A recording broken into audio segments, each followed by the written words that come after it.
This channel does not promote any violence, harmful, or illegal activities. All content provided by this channel is meant for an educational and information purpose only. আজ থেকে শুরু উচ্চ মাধ্যমিক পরীক্ষা। সংসদের কড়া নির্দেশ রয়েছে, মোবাইল নিয়ে ধরা পড়লে কিন্তু ব্যবস্থা নেওয়া হবে। স্পর্শকাতর হিসেবে 136টি কেন্দ্রকে নির্ধারণ করা হয়েছে। তারই মধ্যে আজ এসএফআই এর ডাকা ধর্মঘট এবং সেখানে ছাত্রছাত্রীদের যাতে কোনো রকম কোনো অসুবিধে না হয় তার জন্য তৎপরতা লক্ষ্য করতে পারা গিয়েছে। স্পর্শকাতর কেন্দ্র 136টি, নকল রুখতে কড়া ব্যবস্থা। সংসদের পরীক্ষা কেন্দ্রে মেটাল ডিটেক্টর থাকছে, মোবাইল নিয়ে ধরা পড়লেই বাতিল পরীক্ষা। আজ থেকে শুরু উচ্চ মাধ্যমিক পরীক্ষা এবং তারই মধ্যে আজ ছাত্র ধর্মঘট রেখেছে এসএফআই। পরীক্ষার্থীদের যাতে কোনো রকম অসুবিধে না হয় তার জন্য কড়া ব্যবস্থা নেওয়া হয়েছে এবং হুঁশিয়ারি কলকাতা এবং রাজ্য পুলিশের কোনো রকম কোনো অসুবিধে যদি উচ্চ মাধ্যমিক পরীক্ষার্থীদের হয় সেক্ষেত্রে কড়া ব্যবস্থা নেওয়া হবে, এমনটাই হুঁশিয়ারি কলকাতা এবং রাজ্য পুলিশের। আজ থেকে শুরু উচ্চ মাধ্যমিক পরীক্ষা এবং প্রতিটি পরীক্ষা কেন্দ্রে কিন্তু ইতিমধ্যেই ছাত্রছাত্রীরা সেখানে পৌঁছে যাচ্ছেন এবং স্পর্শকাতর কেন্দ্র হিসেবে 136টি কেন্দ্রকে নির্ধারণ করা হয়েছে। নকল রুখতে কড়া ব্যবস্থা। সংসদের পরীক্ষা কেন্দ্রে থাকবে মেটাল ডিটেক্টর, মোবাইল নিয়ে ধরা পড়লেই বাতিল পরীক্ষা। আমরা মাধ্যমিকের ক্ষেত্রে দেখেছি একাধিক নিষেধাজ্ঞা ছিল, সেক্ষেত্রে দাঁড়িয়ে মোবাইল নিয়ে এই উচ্চ মাধ্যমিক পরীক্ষার ক্ষেত্রেও যদি ছাত্রছাত্রীরা ধরা পড়ে সেক্ষেত্রেও কিন্তু বাতিলের সিদ্ধান্ত নেওয়া হয়েছে। আমরা এই বিষয় নিয়ে কথা বলবো, সরাসরি অনুপ চট্টোপাধ্যায় আরামবাগ থেকে রয়েছেন। অনুপ, আরামবাগে ঠিক কি চেহারা ধরা পড়ছে? সেখানে পরীক্ষার্থীরা ইতিমধ্যেই পরীক্ষা হলে পৌঁছচ্ছেন এবং সেখানে কি তৎপরতা দেখা যাচ্ছে জানতে চাইবো। আমরা যেটা দেখতে পাচ্ছি যে আরামবাগ শুধু নয়, হুগলি জেলা জুড়ে আমাদের যে নিরাপত্তা, পুলিশি নিরাপত্তা কিন্তু জোরদার রাখা হয়েছে।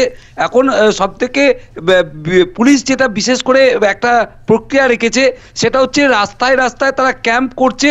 সেখানে যারা উচ্চ মাধ্যমিক পরীক্ষার্থী তাদের যদি কোনো সমস্যা হয়, কেউ যদি অ্যাডমিট মার্কশিট বা অন্যান্য যেসব প্রয়োজনীয় কাগজপত্র আনতে ভুলে যায় তাদের জন্য কিন্তু সহায়তার সঙ্গে তাদেরকে বাইকে করে চাপিয়ে তাদের বাড়ি থেকে নিয়ে আসা হচ্ছে, পৌঁছে দেওয়া হবে, এমনটাই আমরা জানতে পাচ্ছি। এবং এছাড়াও পুলিশি নিরাপত্তা কিন্তু যথেষ্ট আঁটোসাঁটো এবং যে সমস্ত রাজ্য সড়কগুলো রয়েছে সেই রাজ্য সড়কগুলো কিন্তু নো এন্ট্রি ঘোষণা করে দেওয়া হয়েছে, যাতে উচ্চ মাধ্যমিক পরীক্ষার্থীদের যাতায়াতের ক্ষেত্রে যাতে কোনো রকম সমস্যা না হয়।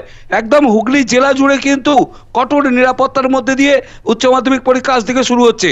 আমরা দেখতে পাচ্ছি বিভিন্ন জায়গায় বিভিন্ন রকম সংস্থা থেকে শুরু করে আরামবাগের এসডিপিও, আরামবাগের আইসি এবং হুগলির বিভিন্ন প্রান্তের পুলিশ অফিসাররা এই উচ্চ মাধ্যমিক পরীক্ষার্থীদের সংবর্ধনা দিচ্ছেন এবং তারা যাতে ভালো করে উচ্চ মাধ্যমিক পরীক্ষায় বসতে পারে, যাতে ভালোভাবে পরীক্ষা দেয় তার জন্য তাদেরকে সাহস যোগাচ্ছেন।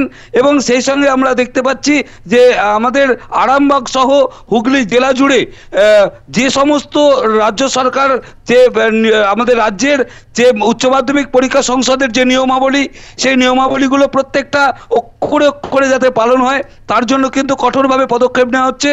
এবং আমরা যেটা জানতে পারছি যে পরীক্ষা চলাকালীন যদি কেউ ডিজিটাল ঘড়ি কিংবা যে সমস্ত যেগুলো নিয়ে ভেতরে ঢোকা নিষেধ করা আছে সেগুলো যদি ধরা পড়ে তাহলে পরে কিন্তু পরীক্ষা বাতিল হবে, এমনটাই হচ্ছে পরিষ্কারভাবে উচ্চ মাধ্যমিক পরীক্ষা যারা পরীক্ষক এখানে যারা রয়েছেন, দায়িত্বে যারা রয়েছেন তারা জানিয়েছেন যে সমস্ত তাদের যে প্রক্রিয়াগুলো রয়েছে তাদের কিন্তু বাতিল ঘোষণা করা হবে।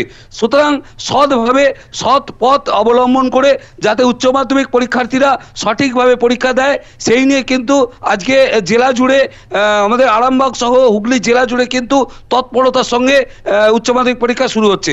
বেশ, ধন্যবাদ অনুপ। আজ থেকে শুরু উচ্চ মাধ্যমিক পরীক্ষা এবং 10টা থেকে কিন্তু ইতিমধ্যেই পরীক্ষা শুরু হয়ে যাবার কথা। আপাতত ধন্যবাদ অনুপ তোমাকে। এবং 10টা থেকে শুরু হয়ে বেলা 1টা 15 পর্যন্ত চলবে পরীক্ষা। উচ্চ মাধ্যমিক পরীক্ষার প্রথম দিনেই বিভিন্ন জায়গায় দেখা যাচ্ছে পরীক্ষার্থীদের গোলাপ ফুল, জলের বোতল, পেন ইত্যাদি দিয়ে বরণ করে নিচ্ছেন স্থানীয় মানুষজন এবং স্কুলের তরফ থেকেও কিন্তু তাদের বিশেষভাবে নিষেধাজ্ঞা জারি করা হয়েছে। বিভিন্ন ক্ষেত্রে কড়া নিষেধাজ্ঞা রয়েছে এবং বিভিন্ন ক্ষেত্রে মোবাইল নিয়ে ধরা পড়লে সেখানে কিন্তু পরীক্ষা বাতিলের কথাও বলা হয়েছে। এবং পরীক্ষার জন্য সকাল থেকে বিভিন্ন জায়গায়, যেহেতু আজ ছাত্র ধর্মঘট রয়েছে, অনেক জায়গায় নো এন্ট্রি করা হয়েছে। পরীক্ষা সেন্টারে পুলিশি নিরাপত্তা ব্যবস্থাও জোরদার করা হয়েছে এবং রাস্তার ধারে বিভিন্ন এলাকায় পুলিশ ক্যাম্পও কিন্তু বসানো হয়েছে। যদি কোনো পরীক্ষার্থীর কোনো সমস্যা হয় তা দ্রুত সমাধানের জন্য বিভিন্ন সহায়তা কেন্দ্র কিন্তু ইতিমধ্যেই খোলা হয়েছে।